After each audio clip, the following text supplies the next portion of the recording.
You take your seats. Is this thing on?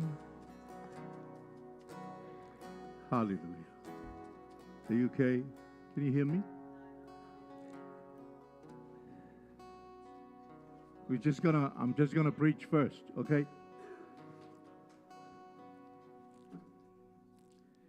Hallelujah. Well, that's good. I can hear myself. The team can take their seats. I'm just gonna preach first.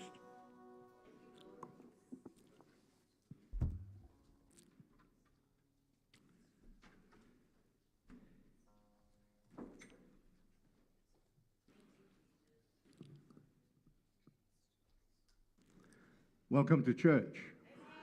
Are you all right?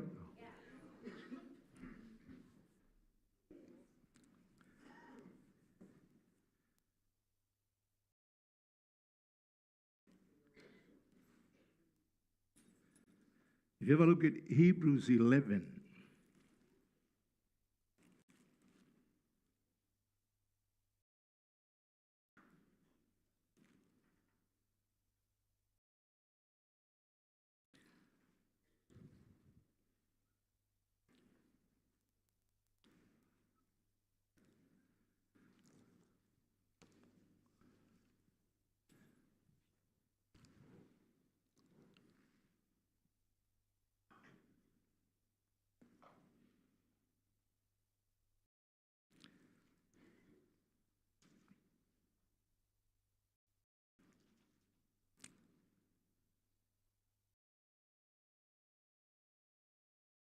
now faith is the substance of things hoped for, the evidence of things not seen. We shared last week, last Sunday morning, about walking in the sight of faith. Faith is a sight. The Bible tells us we walk by faith and not by sight. And there are two sights, what you see naturally and what you see spiritually. What sight does in the natural, faith does in the spiritual. You see naturally by your eyesight. In the realm of the supernatural, you see through the eyes of faith. And the Bible says, faith is evidence of things that you can't see with these physical eyes. But faith is a substance of things that you are hoping for, but hope you can't see. Do you understand what I'm saying? And we shared that and we said, what you see by faith determines the extent of your victory. And many times we are not victorious because the eyesight of the flesh defeats us. The enemy of the eyesight of faith is the eyesight of the flesh. So you see two things. You see two worlds. And if you concentrate on what you see naturally only, you're going to be defeated. But if you see by faith, it'll determine the extent of your victory. And we shared that from the life of Joshua, when God said to Joshua, see, I have given you Jericho. See, I've given you the land. And he knew that he was a foreigner in the land. He knew that the land could not be taken. But God said, I want you to see victory before you even begin.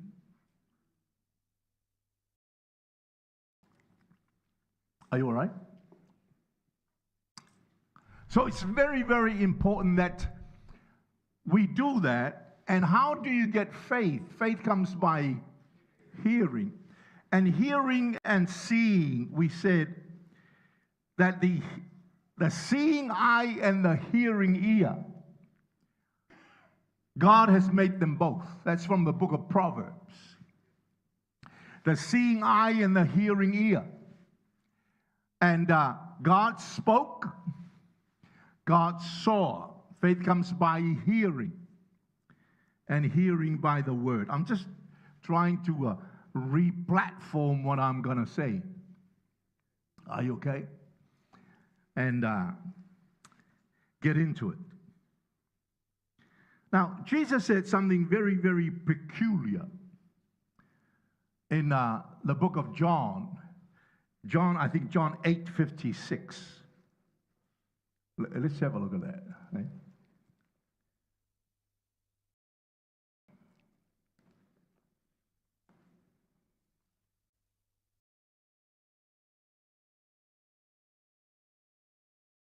They had a dispute.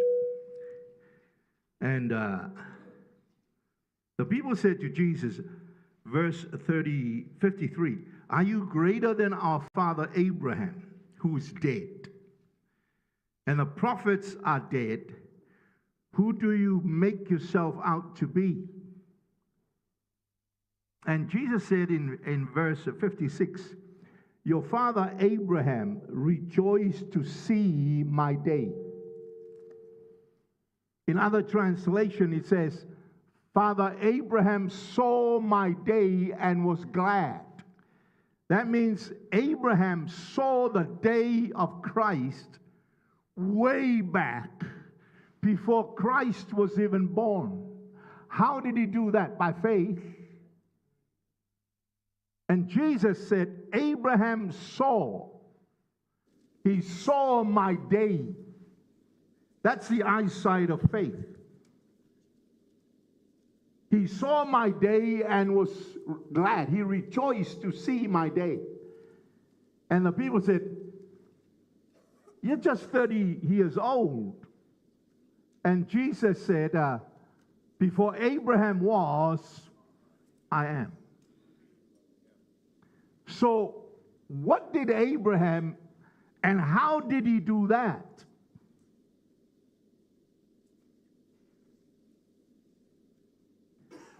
If you have a look at Genesis, I'll just go slowly. Are you okay? Have a look at Genesis chapter 22 and verse 3. "So Abraham rose early in the morning and saddled his donkey." How did he come into Jerusalem? On a donkey. So Abraham rose early and saddled his donkey and took two of the young men. How many people were crucified? Two on both sides, all right? With him and Isaac his son, and he split the wood for the burnt offering and rose and went to the place of which God had told him. Then on the third day, Abraham lifted up his eyes and saw the place afar off. On what day? The third day, Abraham lifted up his eyes and saw. He saw something, and Jesus said, "Your father Abraham saw my day, and when he did, he was rejoicing because he saw my day." Yeah. And here it says he had the wood, he had the donkey, he had the 3 days, and when after he lifted up his eyes and saw. What did he see? He saw the crucified Christ. He saw my day and he was glad. Hallelujah. Now, when they were walking, go back to Hebrews 11.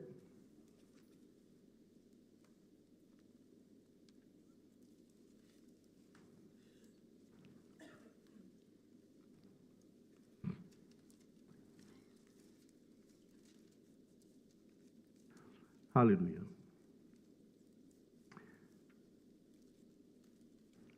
By faith, verse 17, Abraham, when he was tested, offered up Isaac, and he who had received the promise offered up his only begotten son.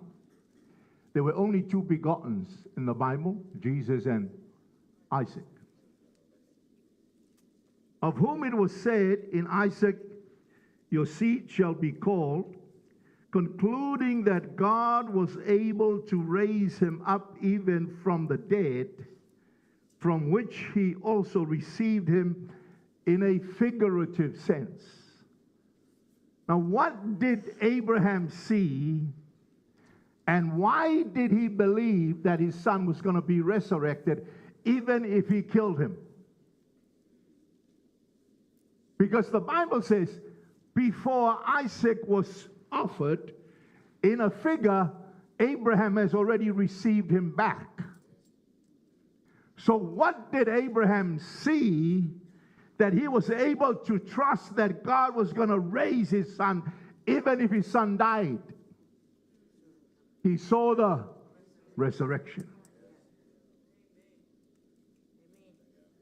Now, Abraham and Jesus never met physically, but Abraham saw the day of the Lord, and he was glad. And then he said to the boys, you stay here. Me and the boy are going to worship. Now, why did he say worship when it was actually going to be a sacrifice? Because he saw life coming back. He saw Christ crucified. He saw Christ resurrected.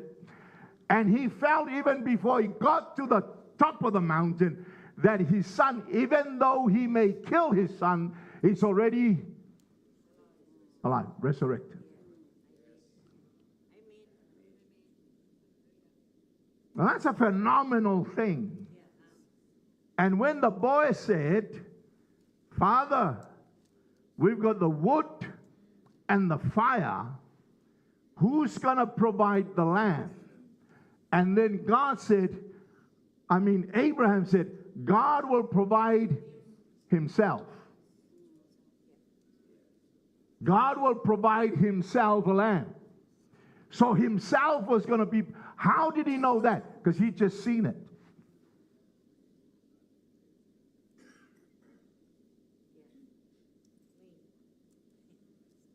Are you all right? So you're still in Hebrews 11? So Abraham had a breakthrough, and that's the point of our message today. What you see by faith determines your breakthrough. So long before that, he had a breakthrough because his body was dead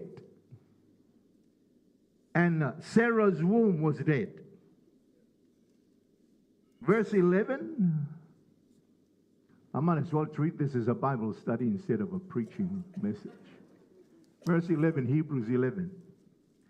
By faith, Sarah herself also received strength to conceive, and she bore a child when she was past the age, because she judged him faithful who had promised. So she conceived when the age of childbearing was past. And the Bible says Abraham's body was dead, Sarah's womb was dead, but they had a breakthrough. All right?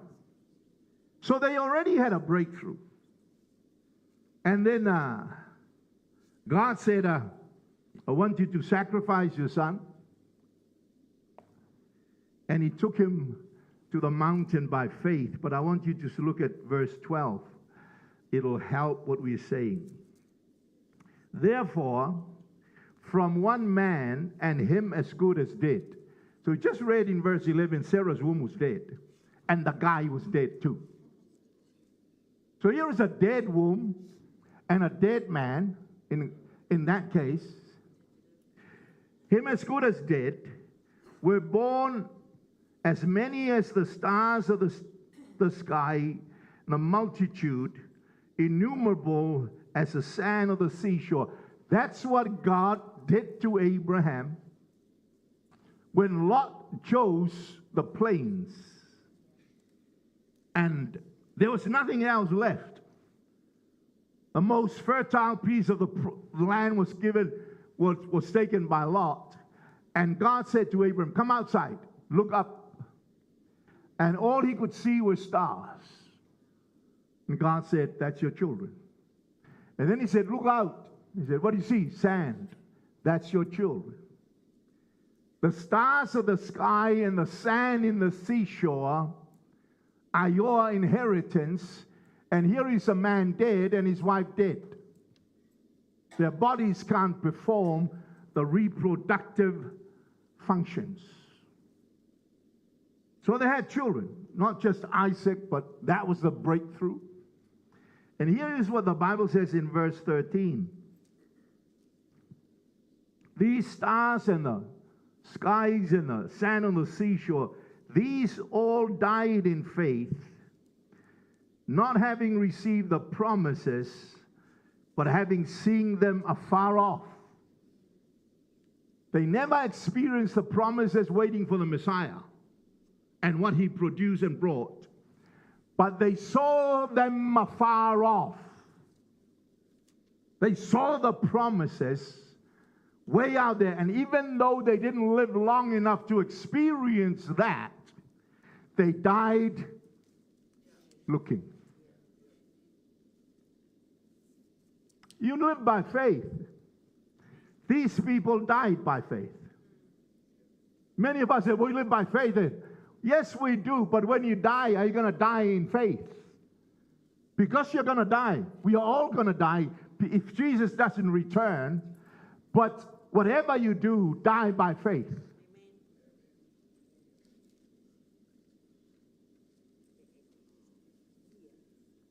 Hallelujah. Very quiet.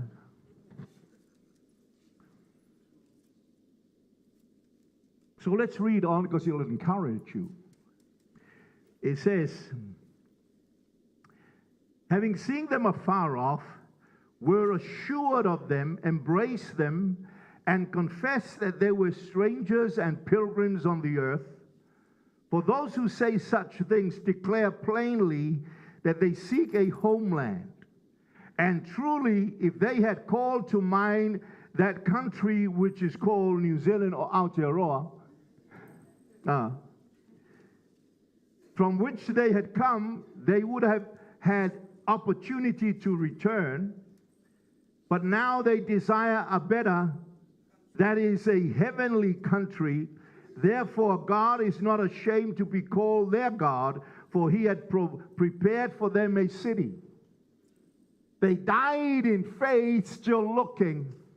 They were looking to a heavenly country, and God was pleased to prepare them a city. Why? They not only lived by faith, they died by faith. Don't be afraid to die.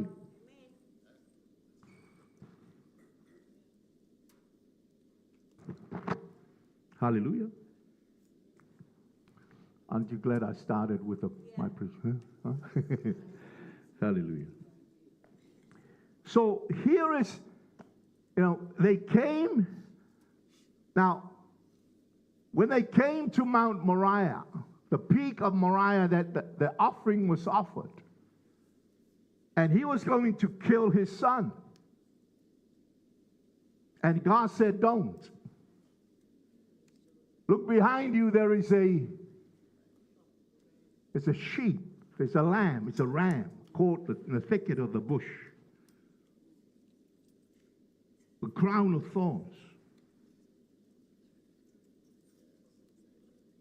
And then he had another breakthrough that even today, even though he's dead, he still lives. What's a breakthrough? God said, you can have anything you want. I'm Jehovah Jireh. The Lord's my shepherd, I shall not want. He makes me to lie down in green pastures. He leads me beside the still waters. He restores my soul. Leads me in the paths of righteousness for his own name's sake. Even though I walk through the valley of the shadow of death, I fear no evil, for you are with me. Your rod and your staff, they comfort me.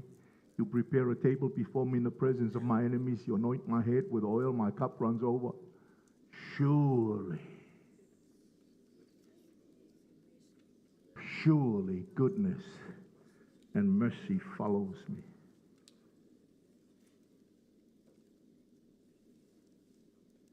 Are you okay? And then just after Abraham in Hebrews 11 is a guy named Moses. Are you looking at the Bible? Did you bring a Bible? Well, look at your phone.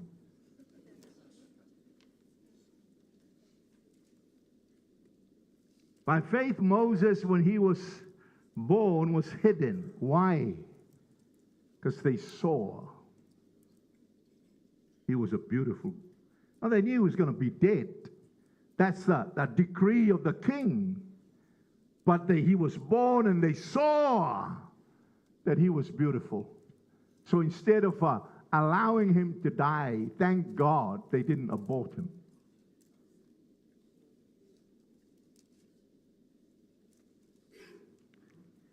They hid him 3 months by his parents because they saw that he was a beautiful child. They were not afraid of the king's command. By faith, Moses, when he became of age, refused to be called a son of Pharaoh's daughter. Why? You must have seen something. How come you refuse to be the grandson of the greatest man on the whole planet?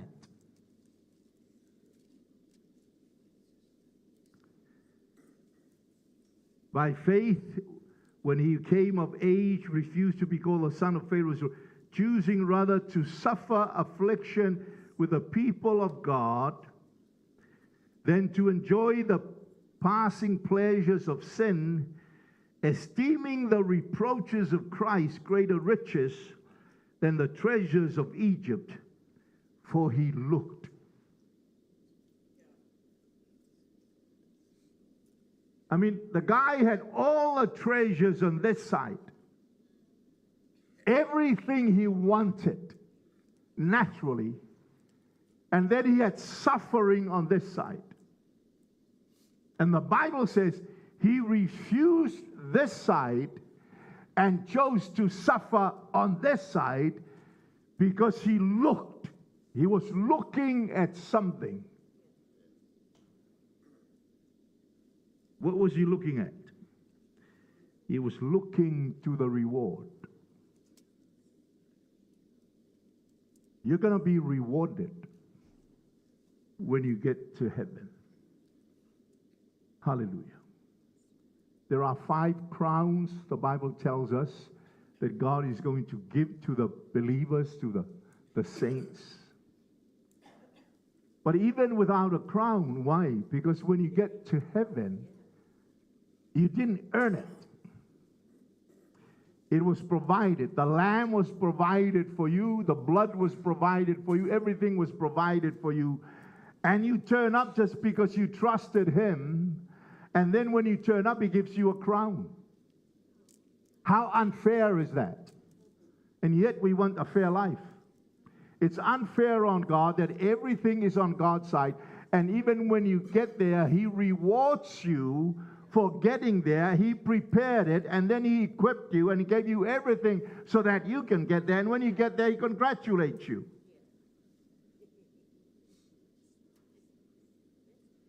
So why did Moses refuse the treasures of Egypt? Because he was looking at something.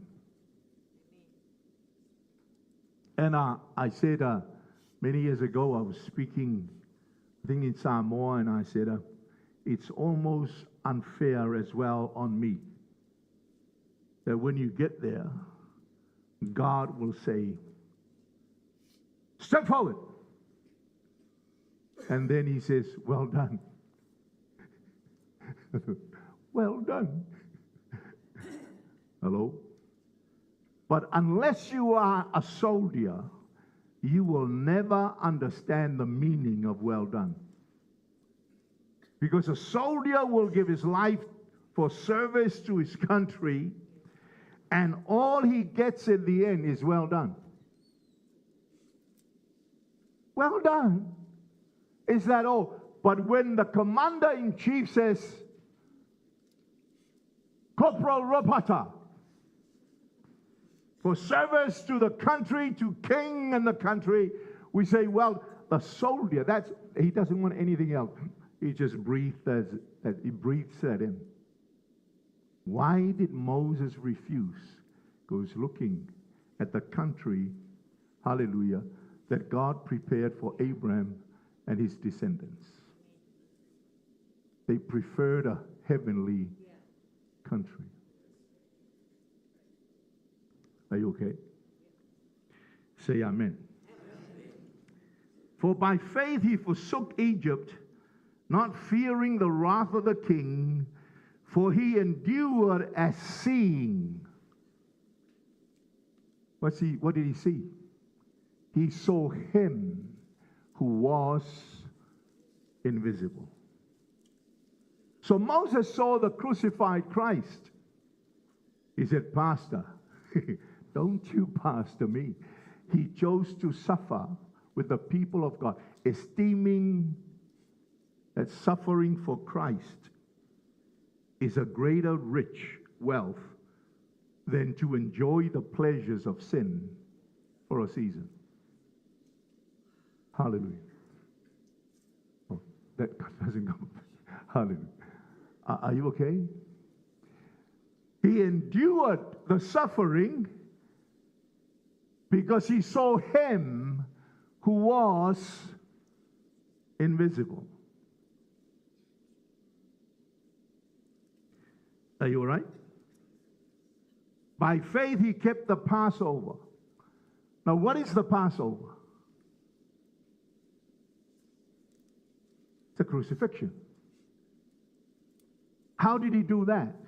Because he saw him. And you know his request?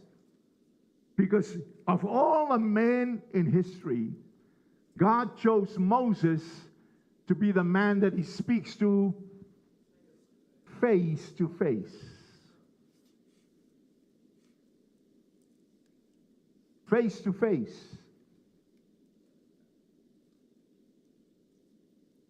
Hallelujah. And God rebuked Miriam and Aaron for complaining and all this they said about Moses. And God said, were you not afraid to talk against that man? When I speak to anyone in the whole of Israel, I speak to them through a prophecy or a vision. When I speak to Moses, I speak to him face to face, like a man talking to his friend. So even though God said, he speaks to God face to face, he never literally saw the face of God. So he said to God, can I see your face? God said, not and live. But I'll tell you what I'll do. I'll hide you in the rock. Thank God we are hidden in the rock. Hallelujah. And I'm going to pass by, and all my goodness, you're going to behold my goodness, my mercy, my grace. So God passed by, and Moses saw his back. And on his back, he knew the goodness of God. What did Moses see on his back? By his stripes, we are healed.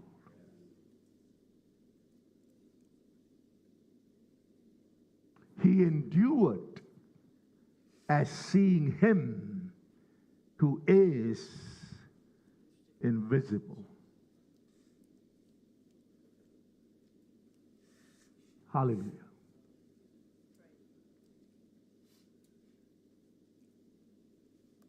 Are you okay?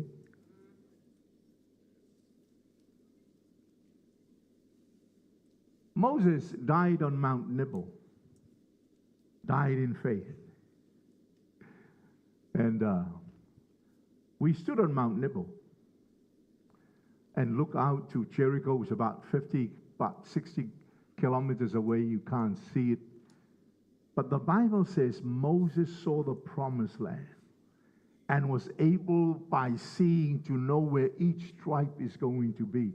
Man, that's hundreds of miles away. But the guy saw. And the Bible says his strength was not abated and his eyes were clear. So he stood on Mount Nebo and saw. What do you see?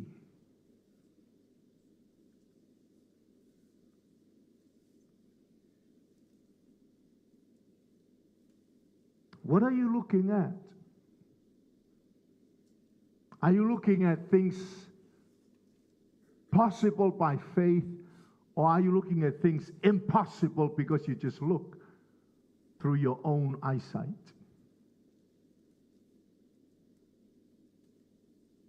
Hallelujah. What did Abraham see? He saw the crucified Christ.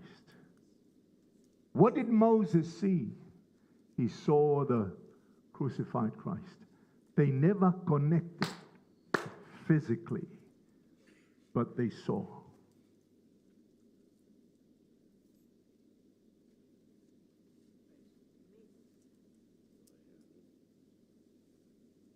What do you see? Hallelujah. You come to a guy like Jonah, and if anyone needed a breakthrough, that guy did. Now, Jonah is the only prophet that Jesus identified with.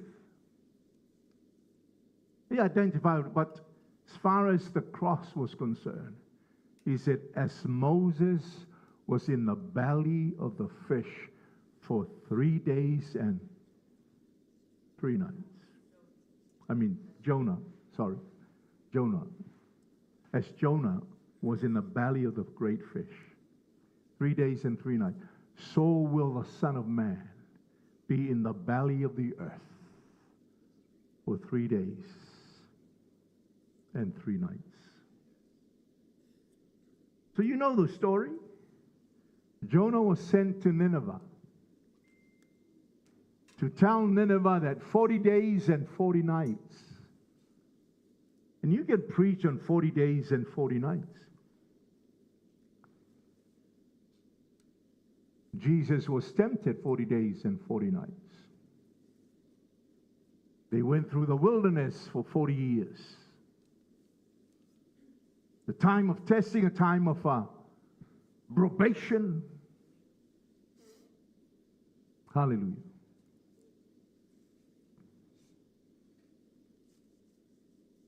And instead of going to Nineveh, Moses, being a good prophet, Jonah, being a good prophet, Jonah, remind me. I'm just talking, but this is all our message, okay? Instead of going to Waiheke Island, instead of going to Nineveh, he went to Waiheke. And he found himself swallowed by this trevally. It must have been a really, really, really big trevally. And he was there 3 days and 3 nights. So you got to look at the book of Jonah. Jonah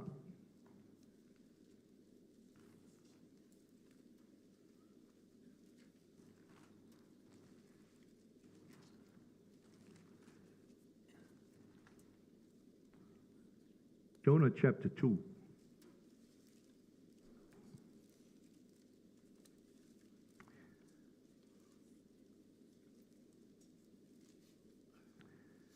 Then Jonah prayed to the Lord.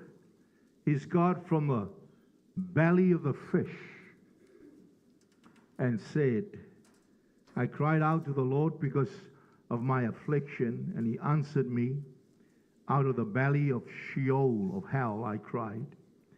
And you heard my voice, for you cast me into the deep, into the heart of the seas, and the flood surrounded me. All your billows and your waves passed over me. Then I said, I've been cast out of your sight, yet I will look. Yet I will look again to the temple of the Lord. Now, how can he see the temple when he's in the belly of the 𝚘𝚘𝚙𝚢𝚘𝚘? Please know that there's no 𝚘𝚘𝚙𝚢 in the Bible. I'm just having fun. All right? I know there's a 𝚘𝚘𝚙 maybe, but it wasn't a 𝚘𝚘𝚙, it was just a fish. I'm just giving a fish a name. I could call it a whale, but never mind. A whale is not a fish. A whale is a mammal. So let's just call it a trout. A trout.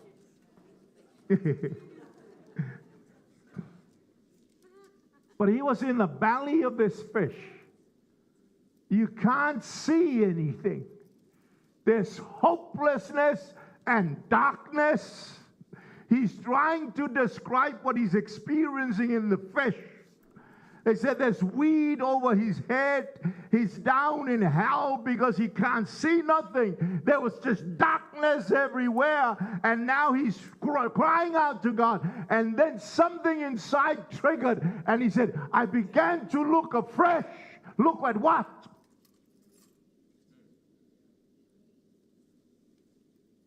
Look at the temple.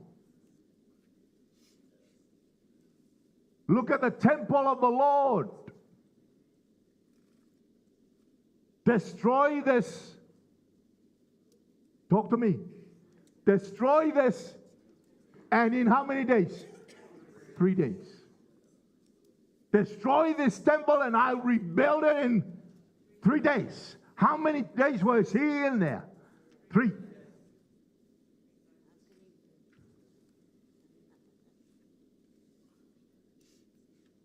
He began to cry out to God, and then he said, I began to look afresh.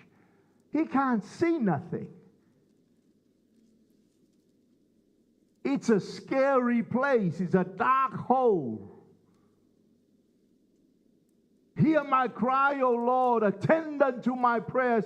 From the ends of the earth will I cry unto thee. When my heart is overwhelmed, lead me to the rock that is higher than I.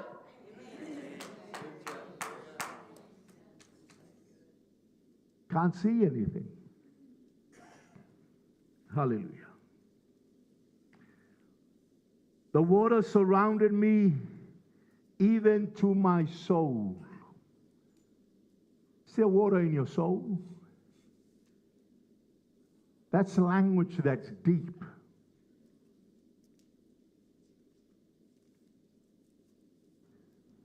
The deep closed around me. Weeds were wrapped around my head. I went down to the moorings of the mountain. The earth with the bars closed behind me forever. Yet you have brought me up, my life from the pit. O Lord my God, when my soul fainted within me, I remembered the Lord. Are you in that category today? When my soul fainted within me, I remembered the Lord, and my prayer went up to you into your holy temple. Hallelujah. And then he said something that this is the essence of what we want to look at. It says in my translation, those who regard worthless idols forsake their own mercy. Now, what's he talking about? Worthless idol. If you have a King James, an old King James version of the Bible, it has a far better translation than what is there. And the old King James said this: if I regard lying vanities,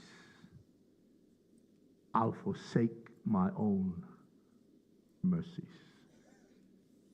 What's that? He calls the belly of the fish a lying vanity. So again, you got a confliction. What you're experiencing with your natural senses and what God could do. And Jonah said, if I regard these lying vanities, I'm going to forsake my own mercies. How many times have these mercies come to us, but we forsake the mercies because we keep on looking at our circumstances?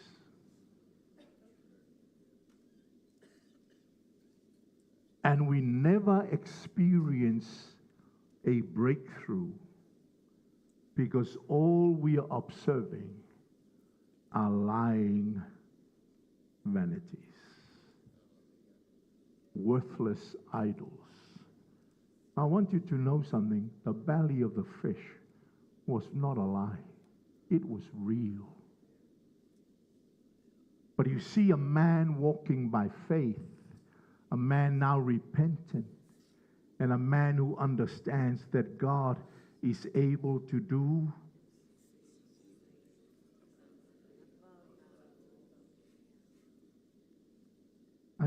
any one of us in the belly of a fish for 3 minutes will die of fear.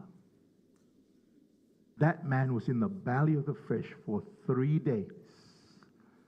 And after 3 days, he began to worship God. What did Abraham do? Me and the boy are going to worship. And what Jonah did, but I will sacrifice to you with a voice of thanksgiving. I will pay what I have vowed. Salvation belongs to the Lord. And God spoke to the fish. Hallelujah. If I observe lying vanities, I'm going to forsake my own mercies. Hallelujah. Stop looking with just these eyes. I'm not saying these eyes are not useful. But how do you trace a rainbow through the rain when you're blind? The man that wrote that hymn was blind. But he said, I trace the rainbow through the rain. What do you see?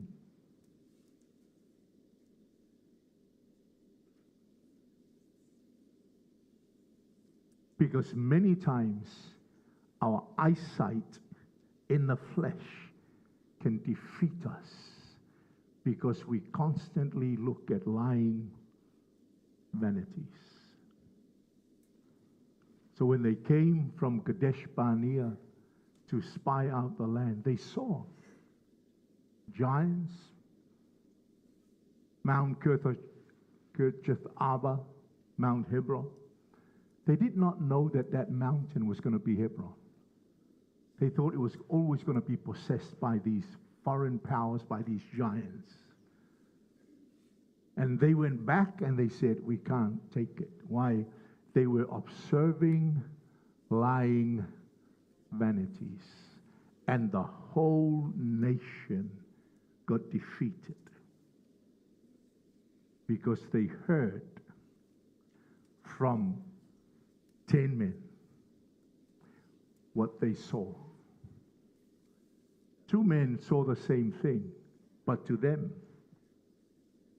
the giants were lying vanities. They said the giants is bread.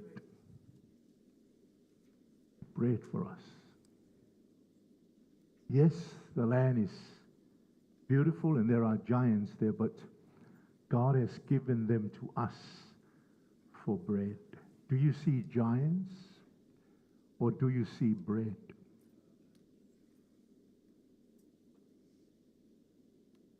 Because if all you see are giants, you're going to forsake your own mercies.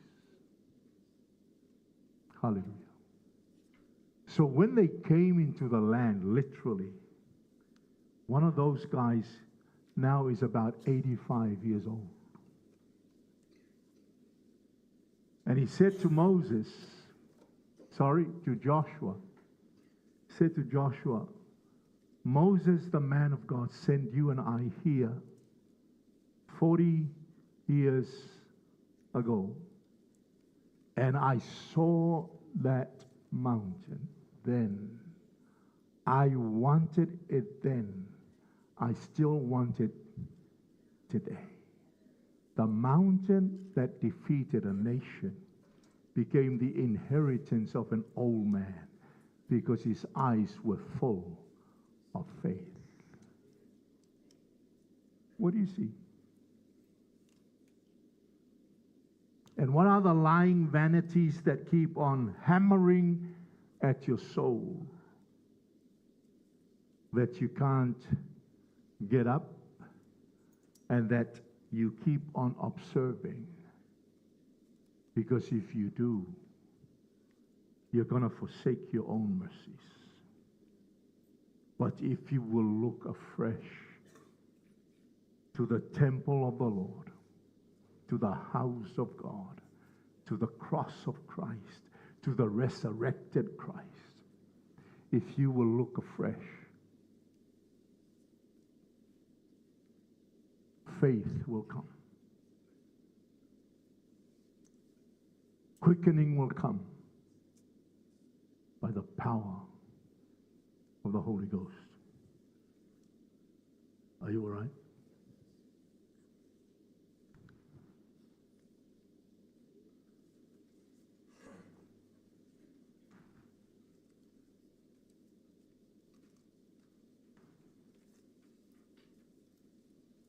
Hallelujah.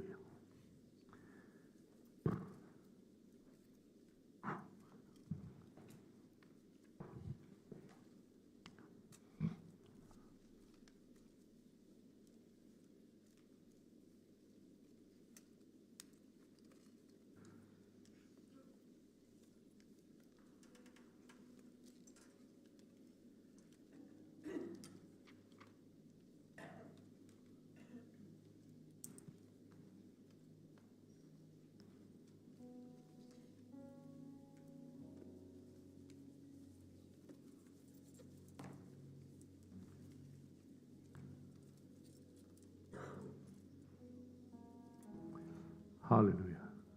Ayoka, come here.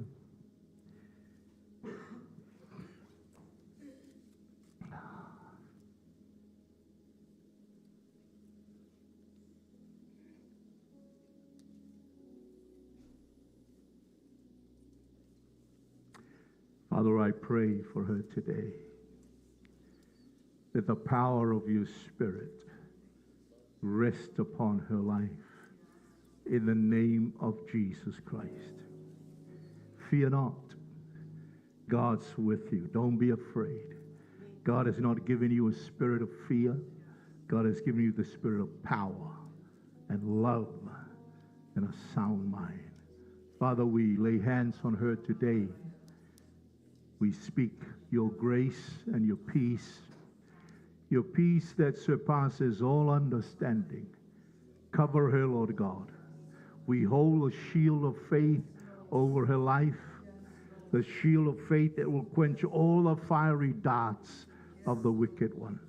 And we bless her today in the name of Jesus Christ. Hallelujah. Thank you, Lord. Thank you, Lord. Amen. Anyone else that need prayer can come.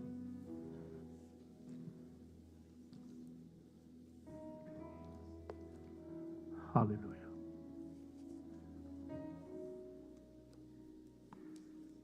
Hallelujah. Father, touch her today.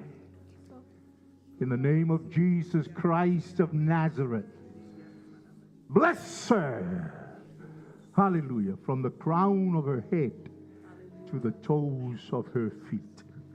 Hallelujah. Father, in the name of Jesus.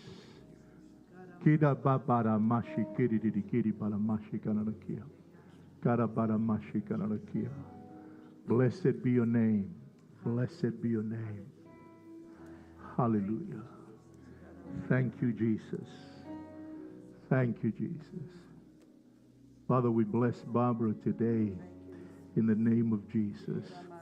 We thank you for your peace, your grace, Lord God, that is more than sufficient. Lord, bless her with peace. Surround her, Lord God, with your favor.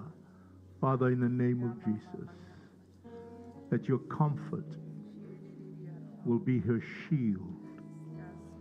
Dear God Almighty, the name of Jesus Christ. Thank you. Thank you, Lord. Hallelujah. Hallelujah. Hallelujah.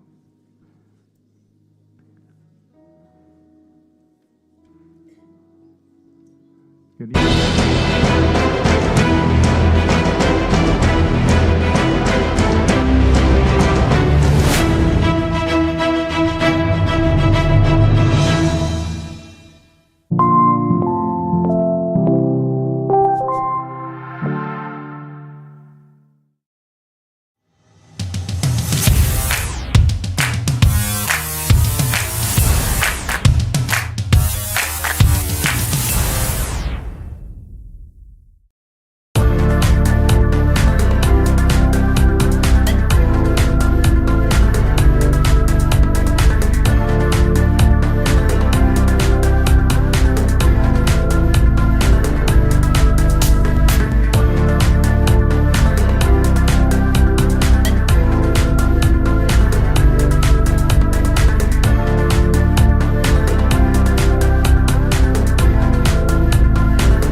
Shalom. It is with great joy that we invite you to join the Global Kingdom TV channel's first ever trip to God's Holy Land, the land of miracles, the land of Israel, the land of the Bible.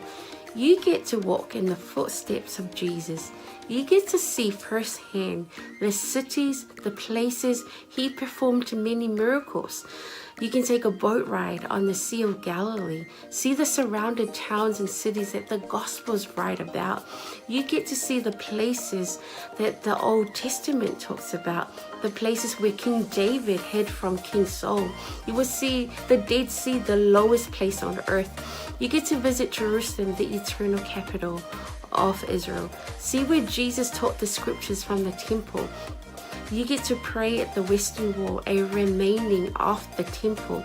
You will get to see where Jesus was once buried and realize he's no longer here because he has risen and he is alive and he's soon coming back for you and I.